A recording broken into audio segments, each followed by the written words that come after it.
बाबा जी की प्यारी साथ संगत जी, आज जो मैं आपको बताने जा रही हूँ उससे पहले अगर आपने हमारा चैनल लाइक, शेयर, फॉलो और सब्सक्राइब नहीं किया है तो जरूर कर ले जी। साथ में बेल आइकन भी जरूर प्रेस करें जी, जिससे आपको बाबा जी की प्यारी प्यारी बातें पता चल सके।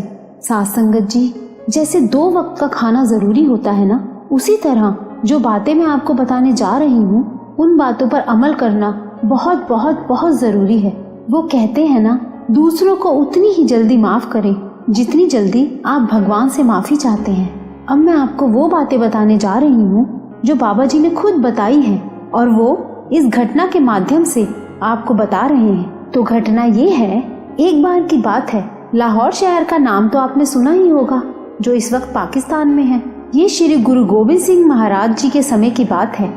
वहाँ पर एक बड़े नामी डॉक्टर थे जिन्हें सब वैद्य जी बोलते थे और इतिहास में ये भी लिखा है कि उस डॉक्टर के पास कोई कमी नहीं थी, हर सुख था उसके घर में। उसकी पत्नी भी बहुत अच्छी थी, घर में ना कोई कलेश था, दोनों में अच्छी अंडरस्टैंडिंग थी और उनके बच्चे भी आज्ञाकारी थे। तो वो डॉक्टर जहाँ भी जाता उसकी बहुत रिस्पेक्ट होती। उसके पास वो हर सुख था जो अच्छी जिंदगी जीने के लिए होना चाहिए, पर फिर भी उसके मन में शांति नहीं थी। बड़ा ही उदास रहता, कई जगह गया, जो कोई उपाय बताता तो वो करता, पर मन में शांति नहीं आई। फिर उस डॉक्टर को अपना कोई पुराना दोस्त मिला जो श्री गुरु गोविंद सिंह जी महाराज का सिख था। जब वो दोनों मिले, बैठ के बातें हुई, तो उस डॉक्टर ने बड़े उदास मन से कहा कि मेरी जिंदगी में हर सुख है, कोई परेशानी नहीं है, पत्नी भी बहुत अच्छी है, बच्चे भी बहुत आज्ञाकारी हैं, फिर भी एक खालीपन, एक अशांति, एक अकेलापन सताता है। मन बहुत उदास रहता है, पर कारण नहीं पता नहीं ऐसा क्यों हो रहा है मेरे साथ। मैं कहाँ जाऊं जो ये उदासी खत्म हो जाए। तो उसका दोस्त जो गुरसिख था कहने लगा, मैं कैसे बताऊं, ये तो बाबा जी ही जानते हैं, वो ही बता पाएंगे। और फिर वो बोला, तुझे मेरे साथ बाबा जी के पास चलना होगा। अब वो डॉक्टर अपने दोस्त के साथ चल पड़ा। जैसे ही उस डॉक्टर ने श्री गुरु गोविंद सिंह महाराज जी के दर्शन किए, एक अलग एहसास, एक सुकून की अनुभूति हुई, क्योंकि वो तो रब हैं। फिर उस डॉक्टर ने बाबा जी के आगे मत्था टेका और कहा, बाबा जी, मेरे पास सब कुछ है, पर एक खालीपन, एक उदासी सी रहती है। तो बाबा जी बोले, जब तक हम किसी के लिए बुरा सोचेंगे तो मन शांत नहीं हो सकता। फिर वो डॉक्टर बोला, बाबा जी, मैंने तो कभी किसी का बुरा नहीं किया। तो बाबा जी ने उससे पूछा कि तुम मन को शांत करने के लिए क्या क्या करते हो। तो वो डॉक्टर बोला, बाबा जी, मैं योग करता हूँ। तो बाबा जी बोले, क्या इस योग से तुझे कुछ फायदा हुआ? तो वो डॉक्टर बोला, बाबा जी, जब तक मैं इस योग में लीन होता हूँ तब तक तो मेरा पूरा मन शांत रहता है, सब भूल जाता हूँ, और ये सब सिर्फ तब तक रहता है जब तक समाधि में लीन होता हूँ, पर जैसे ही समाधि से उठता हूँ उसके बाद तो फिर वही उदासी, मन अशांत होने लगता है। साथ संगत जी, ये जो योग होता है ना, इससे तब तक ही लाभ रहता है जब तक हम इस योग में लीन होते हैं। तो फिर बाबा जी बोले, इस योग में सिर्फ तभी तक शांति है जब तक इस योग की साधना में होते हैं, क्योंकि हमारे विचार शून्य हो जाते हैं, और जैसे ही समाधि से उठते हैं तो फिर वही ख्याल, वही मन की अशांति, सब कुछ वापस आ जाता है। अब वो डॉक्टर बाबा जी से बोला, इसीलिए तो आपके पास आया हूँ, समाधि में लीन होने के बावजूद भी मन को चैन नहीं है। तो फिर बाबा जी बोले कि किसी का बुरा तो नहीं किया? तो वो डॉक्टर बोला, नहीं बाबा जी, मैंने अपनी तरफ से किसी का बुरा नहीं किया। तो अब जो बाबा जी बोले, साथ संगत जी बड़े ही ध्यान से सुनना कि बाबा जी ने क्या बताया। बाबा जी ने बताया कि एक इंसान दूसरे इंसान की 5 तरह से कैसे हानि कर सकता है। बाबा जी ने जो बताया हमें इस बात का अंदाजा तक नहीं है। तो बाबा जी ने पहला कारण ये बताया कि इंसान किस तरह से दूसरे को हानि पहुंचा सकता है, और वो है मानसिक। मानसिक मतलब किसी के भी बारे में मन ही मन बुरा सोचते रहना। साथ संगत जी, अब अगर हमें पता है कि निंदा की सख्त मनाही है तो निंदा नहीं कर सकते हम, पर मन ही मन कुढ़ते रहते हैं कि सामने वाले का बुरा हो जाए। सिर्फ सोच में लाते हैं, उसका बुरा कर नहीं पा रहे हैं, पर सोच में ला रहे हैं। तो यहाँ बाबा जी बोले कि जब तक ये मन में रहेगा कि सामने वाले का बुरा हो जाए, तो आपका मन ना तो शांत रहेगा और उदास भी रहेगा। और जब मन अशांत होगा तो अशांत मन वाला व्यक्ति क्या करेगा? वो मन को शांत करने के लिए गलत रास्ता अपनाएगा, या तो शराब का सेवन करेगा या गुस्से में घर में कलेश करेगा।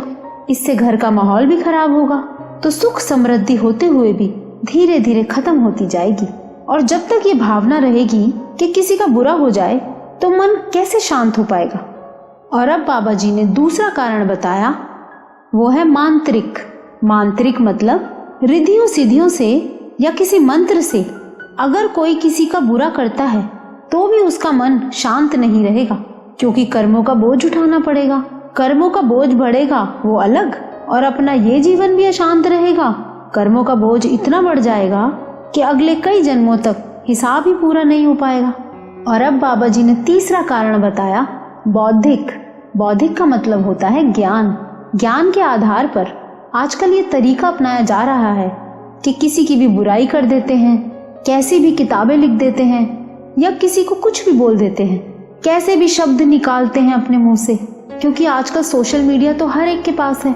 कुछ भी सोशल मीडिया पर पोस्ट कर देते हैं, और हम जैसे लोग जिन ज्ञानी लोगों से प्रभावित होते हैं तो हम उनकी बातों में आकर भटक जाते हैं। तो बाबा जी ने कहा, जो बौद्धिक तल पर लोगों को गलत भड़काते हैं या भटकाते हैं, वो भी किसी का बुरा करने की चाह में, तो इस तरह के लोग अपनी निजी जिंदगी में हमेशा दुखी ही रहते हैं। और अब बाबा जी ने चौथा कारण बताया, वाचक। वाचक मतलब होता है बोलकर। जैसे किसी को गलत बोलकर नीचा दिखा दिया या किसी को हर्ट करके उसका बुरा कर दिया, तो हर्ट करने वाला व्यक्ति भी अशांत ही रहेगा। ऐसी ऐसी परेशानियां आ जाएंगी जीवन में कि सब कुछ होते हुए भी कहीं ना कहीं खुद को लाचार ही महसूस करेगा। और अब पांचवा कारण बाबा जी ने बताया, शारीरिक मतलब हाथ उठाना। जैसे कुछ लोग अपने से कमजोर व्यक्ति पर हाथ उठा देते हैं, और जब हिसाब देने का समय आता है तो दिया नहीं जाता।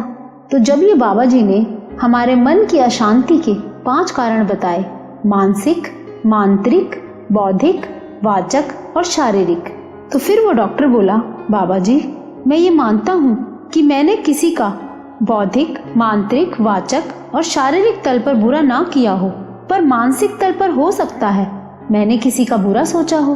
पर अब इससे छुटकारा कैसे पाऊं? अब साथ संगत जी बड़े ही ध्यान से सुनना कि बाबा जी ने क्या बताया।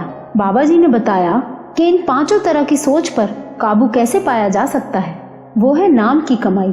नाम को कैसे जप कर इन 5 तरह की सोच पर काबू पाया जा सकता है। नाम जपने से अपने आप किसी का बुरा सोचना ये मन बंद कर देता है, क्योंकि अब मन को उससे भी बड़ी चीज मिल गई, वो है नाम का रस।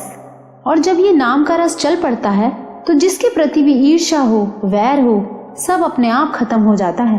और फिर जब ये मन रूपी बर्तन साफ हो जाता है तो नाम जपने से मन और शांत हो जाता है। साथ संगत जी बड़े ध्यान से सुनना, यहाँ नाम एक दवाई का काम करता है। जब पहले नाम जपेंगे तो ये 5 बुराइयां खत्म होती जाएंगी, और जब ये 5 बुराई या हिंसा हमारे अंदर से खत्म हो जाएगी, और जिस दिन ये खत्म हो गई उसके बाद जब नाम जपेंगे तो मन शांत हो जाएगा। साथ संगत जी ये बाबा जी की मेहर ही तो है जो हमें हर कदम पर एक शिक्षा मिलती है। ये परमार्थ का रास्ता असल में शुरू ही तभी होता है जब दुनियावी रास्ते सब खत्म हो जाते हैं। ये बातें उन लोगों को बहुत अनमोल लगेंगी जो परमार्थ के रास्ते पर तरक्की चाहते हैं, पर कारण ना पता होने के कारण तरक्की रुकी हुई है। जब ये सब बातें पता होती हैं तो फिर कोई सवाल बचता ही नहीं। हमारी हर करनी का हिसाब हमें अपने सामने दिखाई देने लगता है, और फिर ये सवाल ही नहीं आता कि हमारे साथ ऐसा क्यों हुआ। तो साथ संगत जी हमारी हर परेशानी की दवा क्या हुई? वो है नाम। कहीं भटकने की जरूरत नहीं, क्योंकि नाम दान की बख्शीश होने के बाद हमें तो चाबी मिल चुकी है। फिर कितना ही मन उदास हो, कोई भी बुरा लगता हो, मत सोचो बुरा उसके लिए। सबको अपने कर्मों का हिसाब मालिक समय आने पर जरूर देता है। बस हमें रिएक्ट नहीं करना है, ना उसके बारे में गलत सोचकर, ना उसका बुरा करके। बस जब भी मन उदास हो सिमरन पर बैठ जाओ, जवाब अपने आप मिलते जाएंगे, मन शांत होता जाएगा, और दुनिया में रहते हुए भी हमें किसी दुख का सामना नहीं करना पड़ेगा। बस हमें बैठना है, चाहे मन लगे या ना लगे। तो बाबा जी की बहुत ही प्यारी साथ संगत जी, अगर आपको ये वीडियो अच्छा लगा हो तो लाइक ज़रूर करना जी। इस वीडियो को ज़्यादा से ज़्यादा शेयर करना, जिससे हमारी और हमारे अपनों की तरक्की में कोई रुकावट ना आए। और इस वीडियो को शेयर, फॉलो और सब्सक्राइब भी ज़रूर करना जी।